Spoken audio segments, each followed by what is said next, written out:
ഓം അമൃതേശ്വരിയെ നമഃ. കാർപണ്യദോഷാപഹതഃ സ്വഭാവഃ പൃച്ഛാമി ത്വാം ധർമ്മസമ്മൂഢചേതഃ യശ്രേയസ്യാനിശ്ചിതം ബ്രൂഹി തന്മേ ശിഷ്യസ്തേഹം ഷാദി മാം ത്വാം പ്രപന്നം. മനുഷ്യജീവിതത്തിന്റെ യഥാർത്ഥ ലക്ഷ്യം എന്താണെന്ന് മാനവ സമൂഹത്തെ ഉദ്ബോധിപ്പിക്കുന്ന മഹത് ഗ്രന്ഥമാണ് ഭഗവത്ഗീത. കുരുക്ഷേത്ര ഭൂമിയിൽ ബന്ധുജനങ്ങളോട് യുദ്ധം ചെയ്യാനാവാതെ തളർന്നിരിക്കുന്ന അർജുനനെ ഭഗവാൻ കർത്തവ്യനിരതനാക്കാൻ ശ്രമിക്കുന്നു. 2-ാം അധ്യായമായ സാംഖ്യയോഗത്തിലെ 7-ാമത്തെ ശ്ലോകമാണ് പ്രസ്തുതം.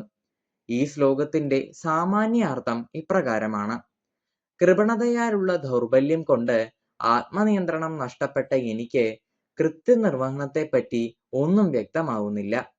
ഈ അവസ്ഥയിൽ എനിക്ക് എന്താണ് യോജിക്കുന്നതെന്ന് പറഞ്ഞു തരണം.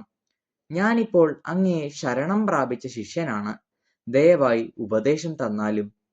ഭൗതിക ജീവിത വീക്ഷണത്തോടെ സ്വന്തം കുടുംബം, സമൂഹം, രാജ്യം എന്നിവയിൽ ആവശ്യത്തിലധികം സ്നേഹം പുലർത്തിക്കൊണ്ട് സമയം പാഴാക്കുന്നവരാണ് കൃപണൻ.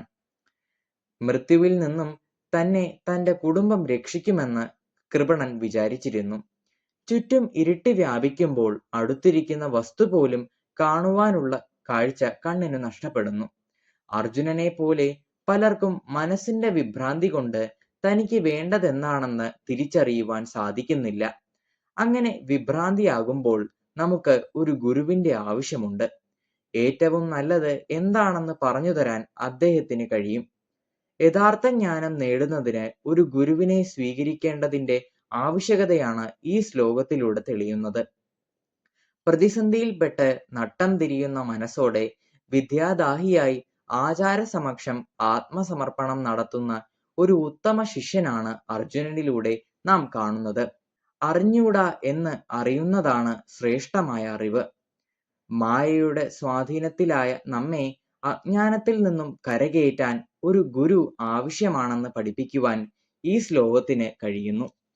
ഓം നമഃ ശിവായ.